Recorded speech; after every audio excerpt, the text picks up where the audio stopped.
2008 was a banner year for fashion's finest. From retirement extravaganzas to anniversaries, awards, and tributes, the year in fashion marked many milestones.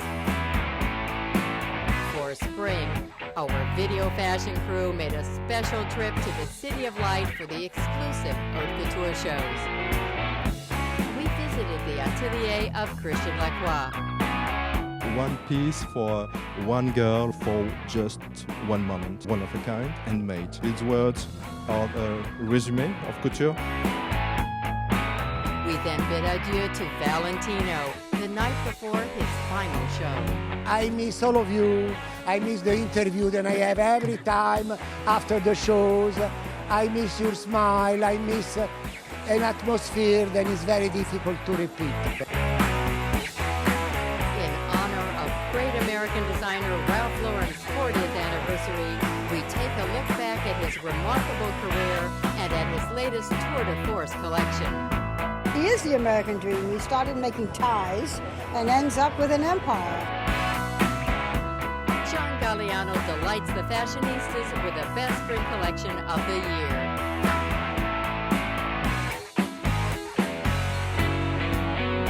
We celebrate superheroes at the Metropolitan Museum's annual costume exhibition and gala. I think it's absolutely what the title says, all fashion and fantasy, and everybody loves a superhero. Meet the creator of the dramatic jewelry that completes Alexander McQueen's dark visions. In my work, it's a balance between beauty and dark and good and bad.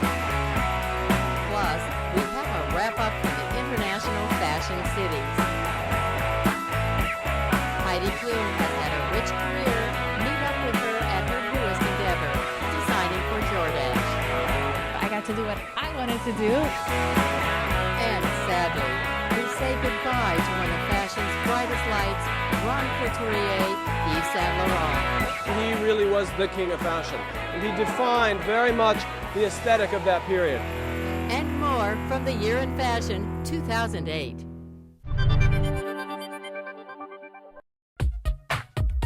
In New York, at the CFDA Awards, the highest honor given in the fashion industry, all eyes were on the celebrity crowd and their glamorous outfits. You keep looking around like, wow, look at that. Look at, I mean, everybody sort of brings out their biggest fashions tonight. This is Francisco Costa at Calvin Klein. It was more about the hair tonight. literally like 10 minutes. It's so unfair. Good. It's so unfair. Guys just have it so easy. I still feel like a bit of a dork, but that's okay. I'm always excited when I see Andre Leon Talley. Yeah, me too. I'm very excited. And he's with Naomi Campbell. That was a genius. I was excited to see Marc Jacobs. Costa is a master of dignified austerity. Austerity. The award for Women's Wear Designer of the Year went to Francisco Costa. It's kind of a more amazing feeling because it's a reassurance that what you're doing is something that's worthwhile. It's not a fluke. There was no mistake when the legendary Calvin Klein presented the Jeffrey Bean Lifetime Achievement Award to Carolina Herrera. I called it a half a lifetime achievement because I'm sure she's going to go on and continue to have great success. A lifetime achievement award from your colleagues, in fashion, is recognizing what I have done for 26 years. And I'm deeply touched. King of 7th Avenue, Ralph Lauren, was on hand to help honor another New York honcho, Mayor Bloomberg, with a board of directors special tribute. Well, it's very humbling, but I think I know that it's really for the city and all the people in this city who've made this industry possible. Celebrating more than 20 years in fashion, designer Dries Van Noten crossed the Atlantic to pick up the International Award. Coming from Belgium, I think it's not so normal that you get this award. So for me, it's really a big day in my life. Funny Girls Tina Fey and Amy Poehler announced the Accessory Award.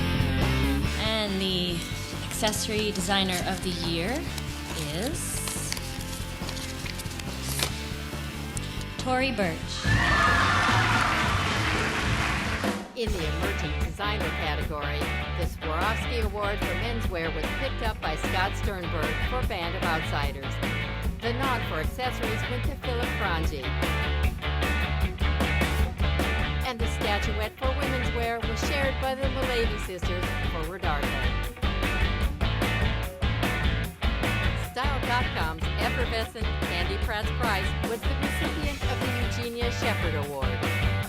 What does it feel like? Well, it feels fabulous, obviously. It is an incredible award to get. It is an incredible audience that gives it to you. Leave it to Tom Ford to not only walk away with a Menswear Designer of the Year award for his signature line, but to steal the show with his acting talent. This isn't the reaction I was hoping for. What was the reaction that you were hoping for? You'd stand up and hug me, and you'd say, I love you too. I love you too, Tom. Coming back with my own collection, I did feel a little bit like the rookie, and so that's quite nice. Makes me feel young again. A CFDA award can make you feel damn good. Listen, I won one, and I felt fabulous.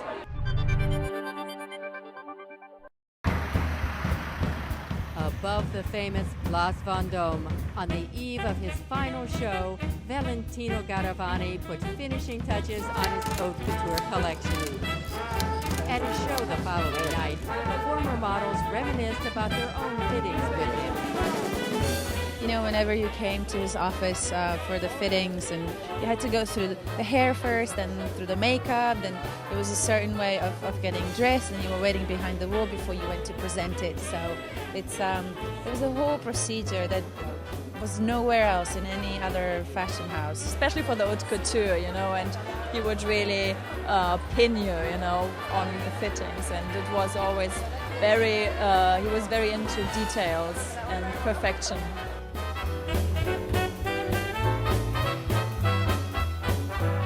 It's really haute couture, you know, I mean, that's what haute couture should be also about, you know, I really appreciated that. I mean, it was a lot of work, but worth it, absolutely.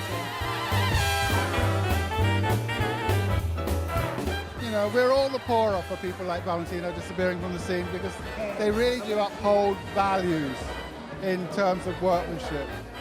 In a world that's, you know, desperate to be modern and slapdash and hurrying on to the next thing, it's always advisable to remember that there are people like Valentino who really stuck to a way of working. You know, that really meant when you use the word work, you really mean work. The Musée Rodin was the venue for the final and fond farewell. It's a special evening to see him off and, you know, to give him all our love. I mean, he's had 45 years of just magic.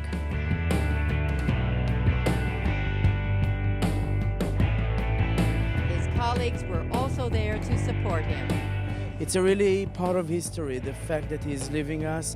I mean, he's doing it for so long, and we're all here to give some respect. They will say, oh, this is life, but it's always a little bit sad when someone is gone. A little bit emotional, yeah, kind of sad, but he leaves a company in a very, very good health. So future will be nice, but we'll be without Valentino, which is something.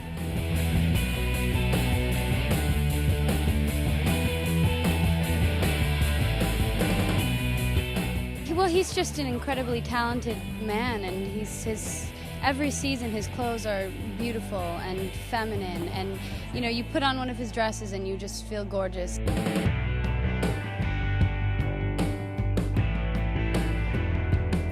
I did a couple shows for him a few years ago. It was just an incredible experience. The hair, the makeup, the clothes, everything's perfect, and I think that's the beauty of Valentino, is that it's done with such precision and attention to detail, and it's very beautiful.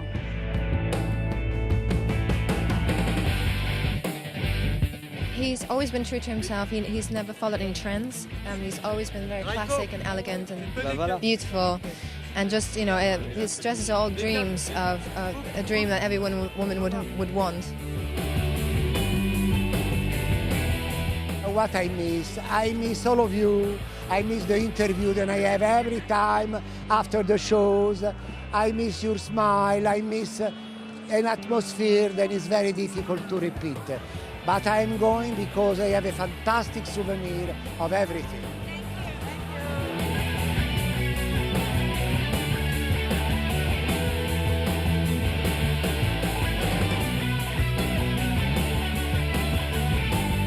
I love the parade of red dresses, his signature red dresses at the end.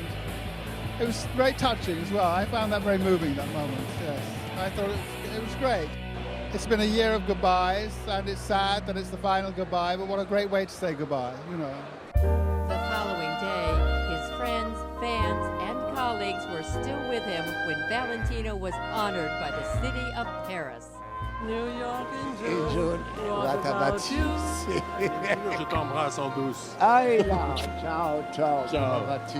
Tu vas bien? Très bien. It means a lot. I am very proud to be here in France and very proud that they are so nice with me, all my colleagues, all the authorities, everybody, to recognize what I did in fashion for all those years. He gave also a very glamorous image to Italian fashion. And in the same time, he was very much part of Paris fashion. He was the only in couture who was on the same level. Valentino is Valentino, but it's, thank God, a little more than just a red dress.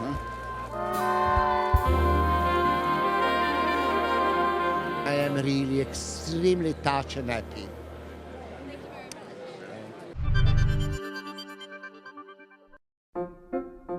Just off the Rue du Faubourg Saint-Honoré is the hectic studio of Christian Lacroix. We visited him there during a fitting 2 days before his haute couture show.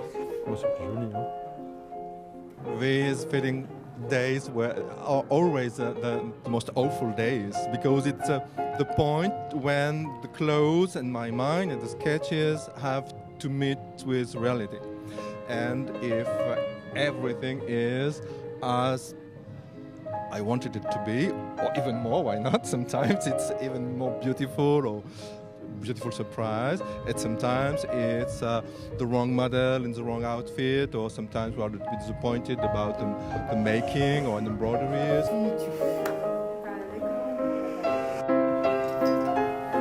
It's hand-painted, but at the very end of the week it was impossible to ask the girl, the artist, the painter, to do more meters. So we had to manage, and we gave first something which was a little bit too stiff. So we cut everything and we just put this fairy dust on the bottom. It's kind of un peu long, là. In ready-to-wear, you never meet with the customers. But with couture, they are like patroness from the Renaissance, because they are spending money, and this money is provided to all of the craftsmen people we need. For me, it's closer to theater when I'm doing some costumes for a singer, for a dancer, for a comedian, for an actress. It's exactly the same. It's wondering who is the lady, who is the customer.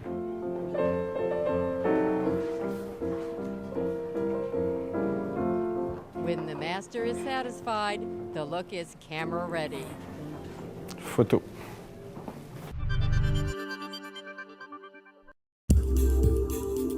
For 4 decades, Ralph Lauren has been creating a name that is synonymous with American elegance and classic tailoring. It's about not the kind of clothes that you only wear once in your life. It's about clothes that you live in and enjoy, that become your favorites, and that you have them in your closet and you don't ever want to get rid of them. That's the kind of clothes that I design. He is the American dream. He started making ties and ends up with an empire. Ralph Lauren is really, truly personified what's possible in America. He's kind of created an American dream through his clothing and through all of his designs for home and a whole lifestyle. He's short. He's very short. You're short. And short people, it's tough for us to find, I can wear his suit. I don't know, but you know what I mean. So are you wearing Ralph now? Yes, and I didn't have to shorten it. He has shaped the way people dress as well as the way they live. Whether it's the polo grounds of the Hamptons or the sandy trails of Santa Fe, Lauren's true talent lies not only in seeing a niche and filling it, but also in crafting a desire for a lifestyle and selling the wardrobe to match. Ralph Lauren is a master at branding. He created a world everybody wanted to go into. I started doing menswear, and then I started to do women's wear, and then I started to do children, and then I started to do home, and then I started to do sport, and I opened stores. Lauren is also well known for his generosity of spirit, giving back in a charitable way. He's very generous. He does things for people who don't expect things done, and they're surprised, and they're always very touched. Just think about all that he's done to fight the tragedy of breast cancer. Ralph founded the Nina Hyde Center for Breast Cancer Research and Treatment at Georgetown University and the CFDA's Fashion Targets Breast Cancer Initiative. But that's not all. Ralph Lauren is a true humanitarian. I think a good designer is an individual. He doesn't want to look like anybody else. My job is not to look at what they're doing in Europe or what they're doing here. I've got to do what Ralph Lauren is. Lauren celebrated his 40th anniversary with a summer collection that gave a nod to My Fair Lady. Ralph Lauren's 40th anniversary was a total extravaganza. It was a My Fair Lady fantasy. And it was really pretty. I mean, it opened with the black and white scene, like the movie My Fair Lady. It had jockeys' outfits and the most gorgeous flower garden dresses in silk chiffon. And there were these kind of dandy looks, like a turn-of-the-century gentleman. So you'd have a kind of fitted Spencer jacket, jodhpurs, waistcoat, top hat, a monocle even, a monocle. It was quirky and beautiful. Ralph's aesthetic, I think he has romance, I think he has classic, I think he has fantasy, I think he has vision. He takes you on a journey that you too want to be a part of. He created a fantasy that made reality. It's not a fantasy, it is real. I think Ralph Lauren was pretty spectacular. I mean, beside the ambience and the atmosphere and sort of everything that sort of surrounded it, I mean, he did really great clothes, really what Ralph was about. I mean, really interesting things, really things that were definitive and signature of who he is. His whole focus and his vision, which is very singular, has been so consistent over 40 years, and I think that's one of the most impressive things about him. He had always had this vision, you know, even as a little kid, you know, and I just, you know, and he sort of was able to explain it well. I think that's a great gift that he has, you know, that it makes you kind of believe it because it's real. Ralph is a master at making women always beautiful, and it's such modern classics, and his designs are timeless, and I just have always been a fan.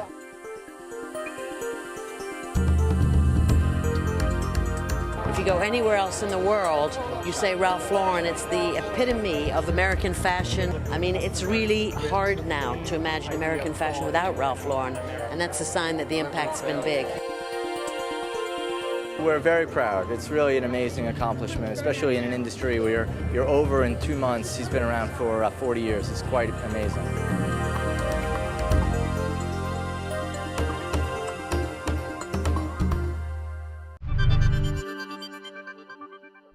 John Galliano delights the fashionistas with the best spring collection of the year. We have 5 sections at Galliano today. First of all, starting with Little Girl on the Beach, Coney Island, you can see here.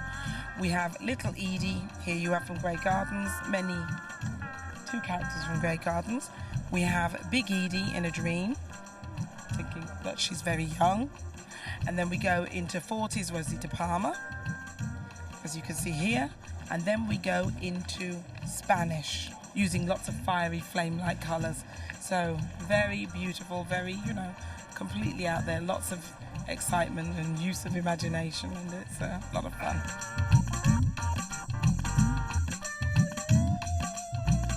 fabulous eccentric 40s hats, huge, unusual proportions, sweet, sweet, sweet Bo-Peep bathing beauty hats, swim caps too, actually. And I need to go and put them on now, so if you'll excuse me.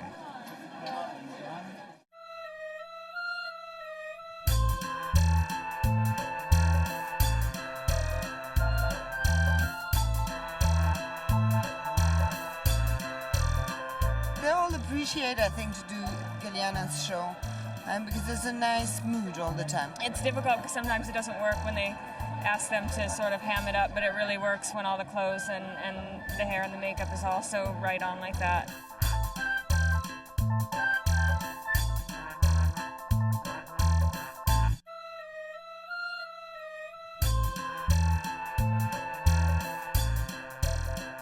It's very fresh and delicate, and imagine a garden party in England like this. There's a lot of frivolity, and you don't feel the work. I can tell you there's a lot of work on these dresses, but everything seems easy. That's the way it should be. That's the elegant way.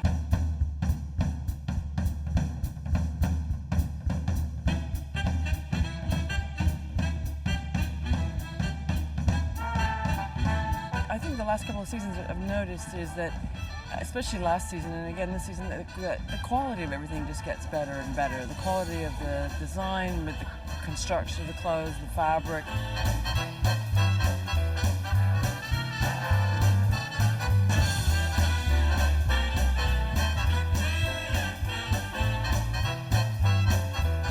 He's good at a narrative too. You know, and it's not, okay, it was the Beals, but it didn't matter what it was. He just needs something to kind of set it against. Some color, things like that. I mean, there were some great sweaters, those knits that kind of wrap with the asymmetrical buttoning, and then some of the really beautiful prints, frilly skirts were great. I like that combination of the skirt and the sweater, the way he did it.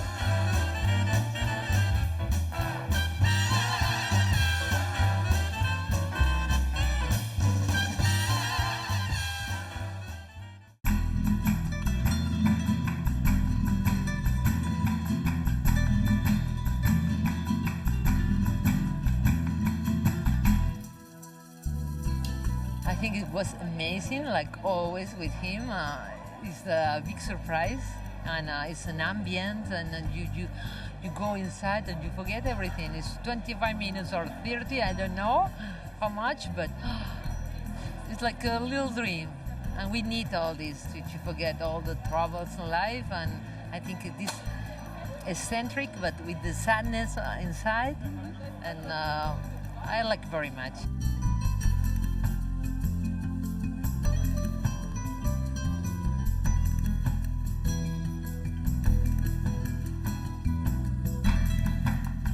It's everything I come to Fashion Week for, and I'm inspired and overwhelmed.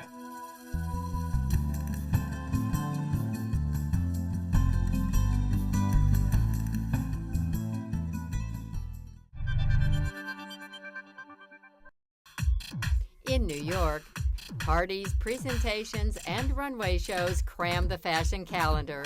But global issues were not lost on the clothes-conscious crowd. Earth Pledge kicked off the season, proving that style and sustainability are the future. Every little bit helps, every little bit of awareness. The week also saw Peter Soames' first runway show for the House of Bill Blass.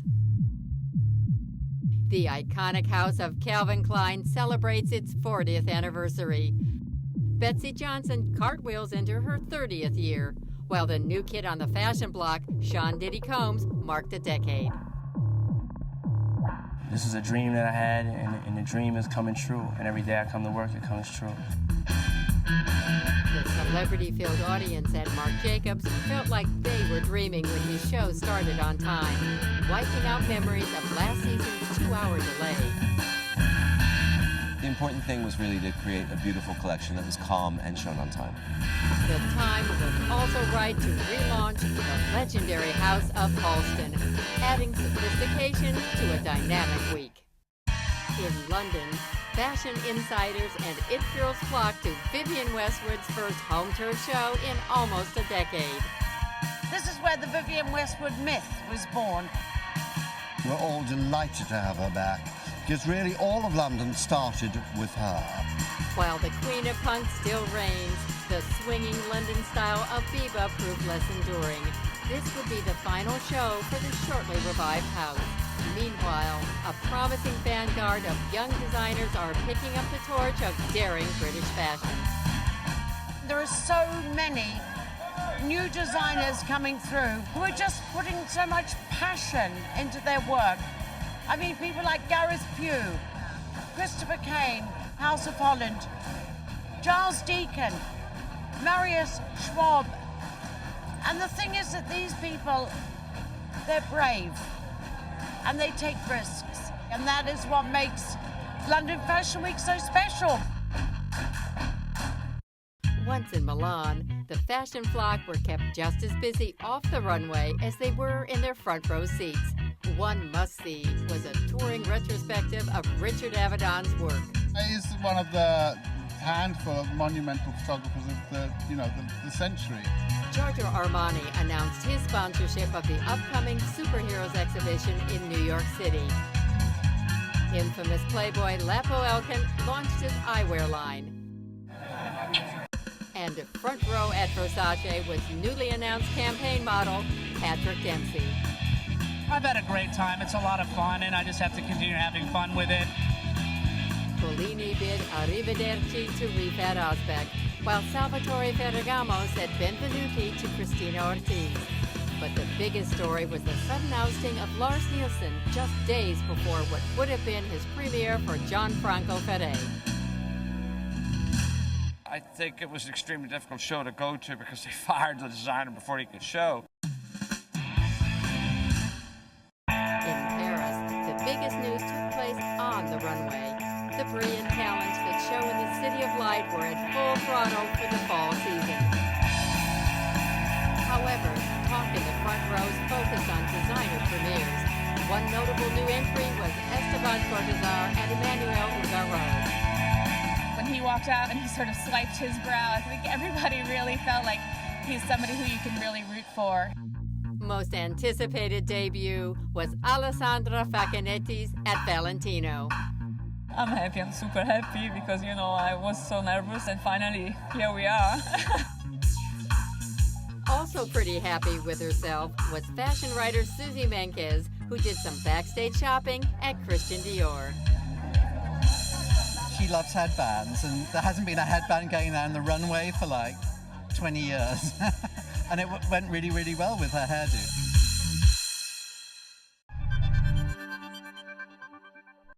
It's certainly a challenging economy that we're going into, but luxury is not going to go anywhere, and certainly the luxury customer is going to continue to shop. I don't think real luxury brands are ever affected by the economy, but in a time of bad economy, I think you look for things that have a lasting value.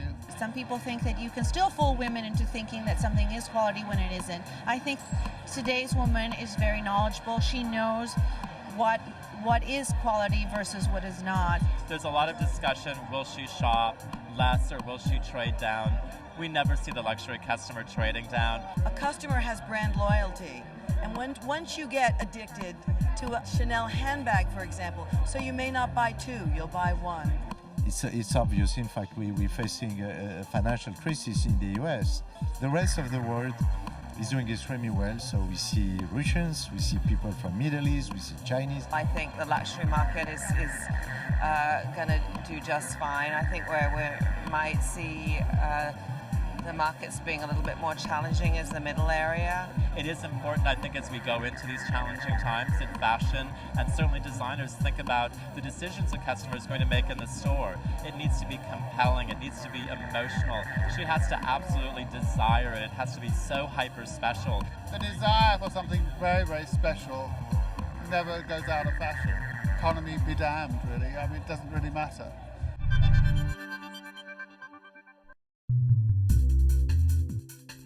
With an appreciation for the current economy, the key to the winter season is style with sense. A few investment pieces will add extra value to your cold weather wardrobe.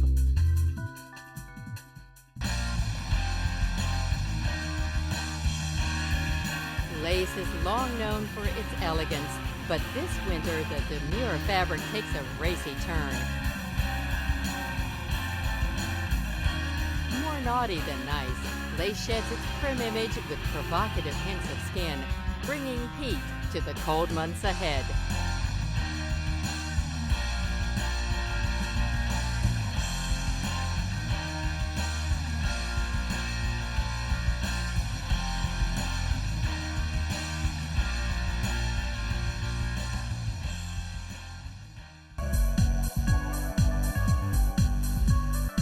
Keep Arctic chills at bay with comforting ovoid shapes and rounded structure.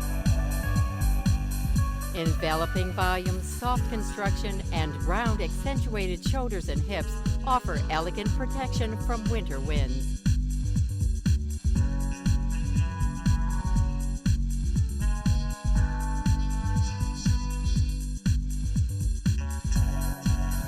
So look for new proportions and racy lace in the cool months ahead.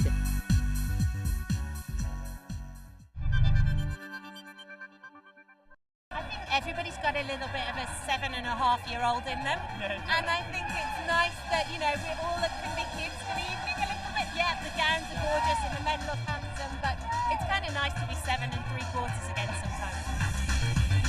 Every year, the Costume Institute at New York's Metropolitan Museum of Art celebrates their summer exhibition with a star-studded gala. This year, the fashion world celebrated superheroes.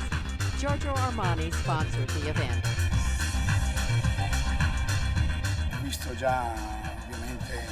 I've seen a lot from the exhibition, and I think it's going to be glamorous without being too Hollywood. Originally, the show was going to focus on clothing that transformed you into a superhero, like extreme sportswear.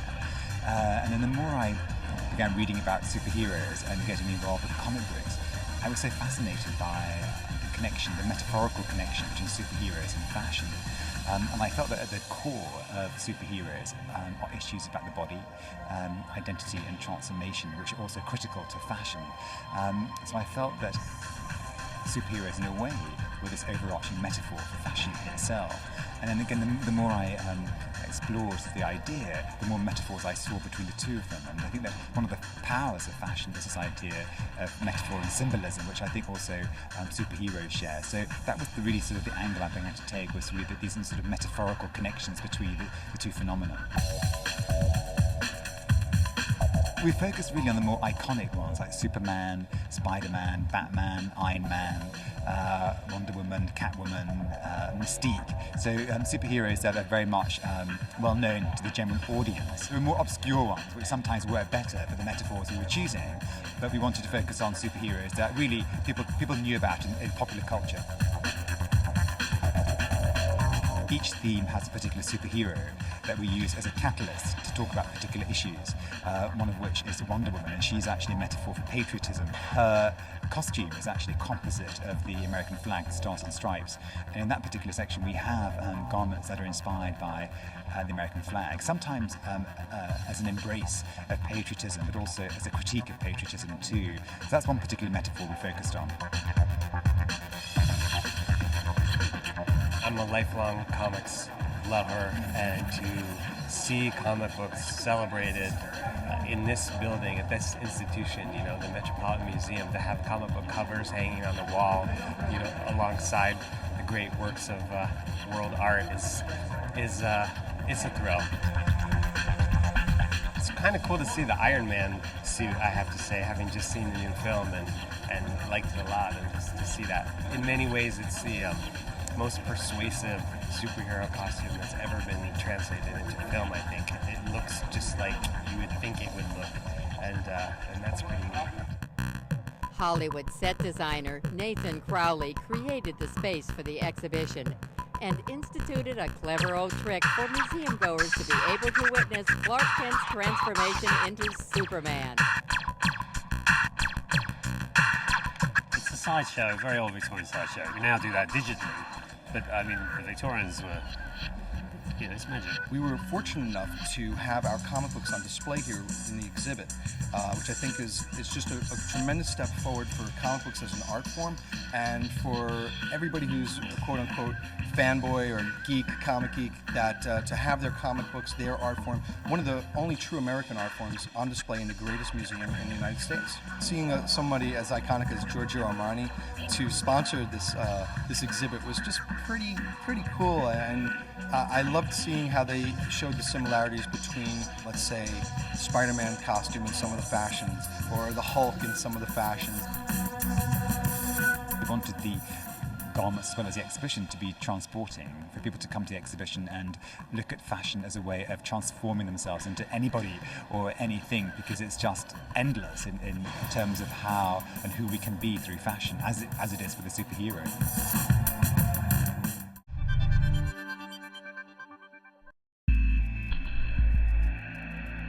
A lot of my work, and even when I work with McQueen, it's a balance between beauty and dark and good and bad. It's always about a balance.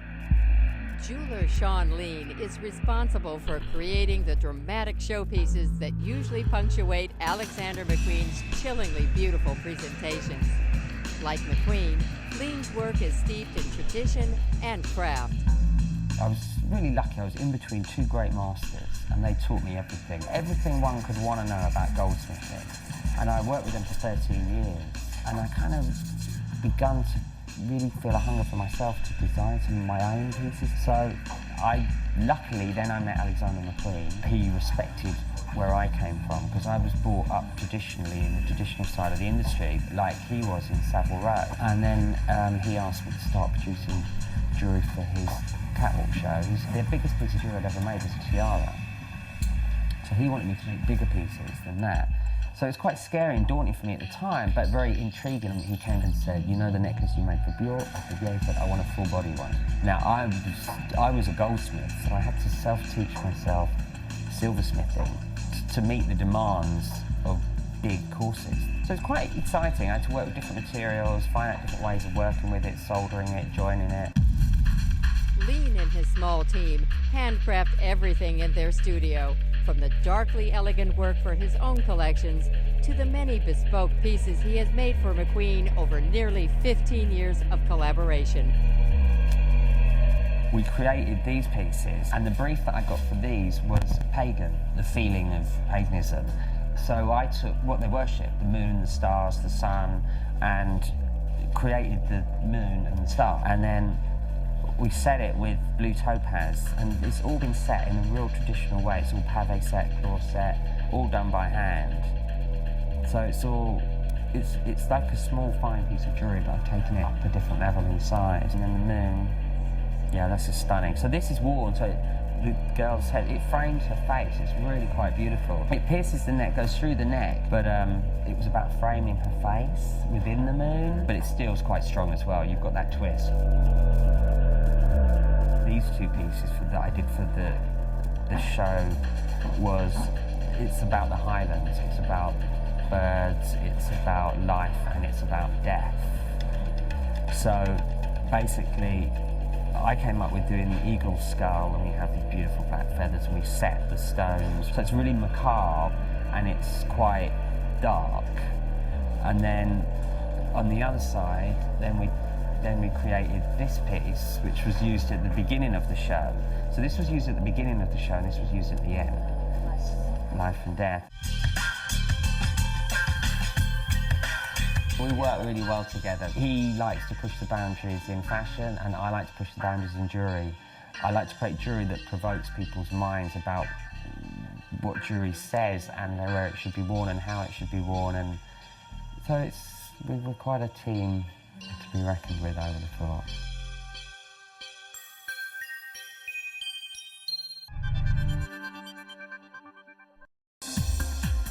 Heidi Klum has gone from simple swimsuit girl to a modeling mega brand. I think Heidi, first of all, has an incredible fashion career. You know, she has been with Victoria's Secret for some time now. She was constantly asking her agent if she can get in to see Victoria's Secret, and they were saying, you're not ready, you're not ready. So finally I saw her for a casting, and she was perfect. She had straight brown hair, great voluptuous body, and we thought she looked a lot like Elle Macpherson. Like the Aussie beauty, the young Heidi Klum made a name for herself with Victoria's Secret and Sports Illustrated. She has parlayed that popularity into a multitude of business ventures, as well as hosting duties on a top reality show.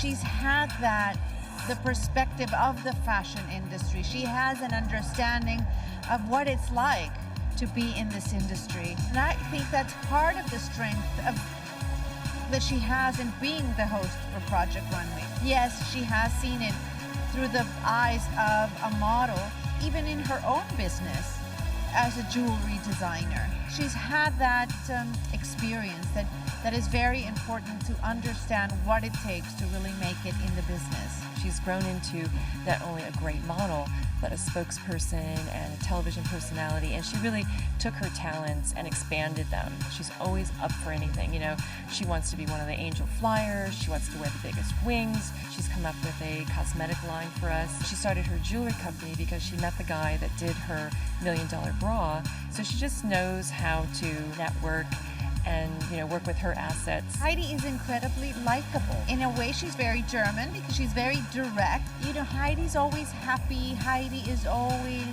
very optimistic. And she is also very approachable. And I think that's what people can relate to her, because what you see is what you get with her. And that was made clear at a personal appearance she made at Bloomingdale's when she launched the second season of her Jordache line.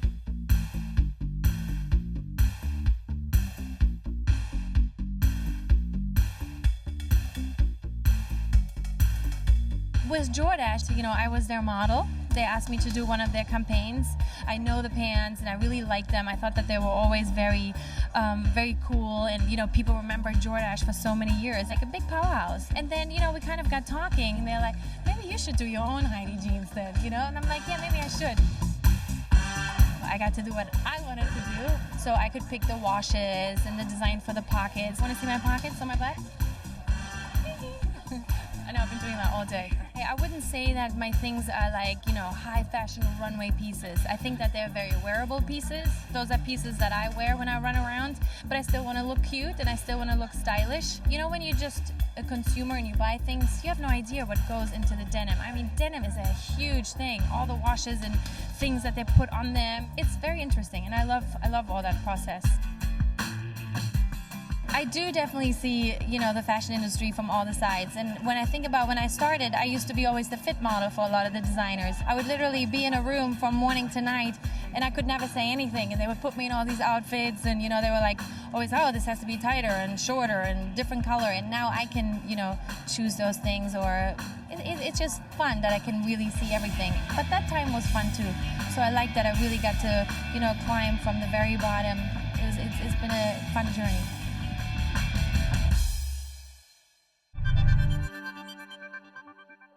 He dressed women the way they wanted to be dressed. In June 2008, Yves Saint Laurent tragically lost his long battle with brain cancer, and the world mourned the loss of one of its greatest couturiers. When Yves Saint Laurent has influenced every single designer working today, and the great designers will fully admit how strong an influence he was on them. Yves Saint Laurent was undoubtedly one of the most influential designers of our time. For over 4 decades, he intuitively understood what women desire. He was the man who put women in pantsuits, transparent blouses, ethnic looks, and of course the tuxedo. All fashion images that we take for granted now. If you were someone who grew up in the 60s and 70s, Yves Saint Laurent is incredibly important because during that time he really was the king of fashion. And he defined very much the aesthetic of that period. In 1957, at 21 years of age, the young designer took the helm of the house of Christian Dior after the master's early death. In 1962, after a troubled time in the French army, Yves returned to the fashion business and opened his own couture house in Paris with partner Pierre Berger. It was the beginning of a 40-year collaboration that would produce an archive of some of the most influential couture. They also created Rive Gauche, the first ready-to-wear line from an haute couturier in 1966. For Saint Laurent, the most important thing is its relation with women. Chanel gave freedom to women. And many years after, Saint Laurent empowered women. That's, for me, it is the greatest achievement of Saint Laurent. And for that, he gave the men's clothes to the women. He gave the suit, he gave the tuxedo, he gave the trench coats, so many things. In January 2002, after more than 40 years revolutionizing the way women wear clothes, Saint Laurent announced his retirement. And what could only be called the biggest fashion moment of the season, the 65-year-old designer declared the permanent closure of the Saint Laurent couture line. 16 days later, Saint Laurent bid farewell with a grand retrospective show. He presented 280 iconic looks from his 40-year career, which reminded the audience just how much a part of fashion's vernacular the Saint Laurent signature had become. In 2004, Saint Laurent and Pierre Berger opened their foundation, which now houses 5,000 haute couture garments and 15,000 accessories and sketches from the great designer. I would like to be remembered with respect. Since my time at Dior, I've learned from Christian Dior that fashion was not at all a futile profession, where one amuses oneself, but a very profound and respectable thing. Mais une chose très profonde et très respectable.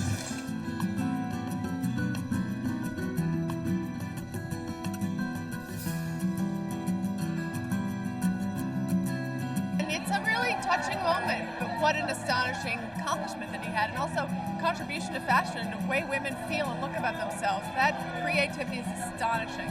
For more than 40 years, Yves Saint Laurent captivated the world. His creativity, elegance, and passion will be missed.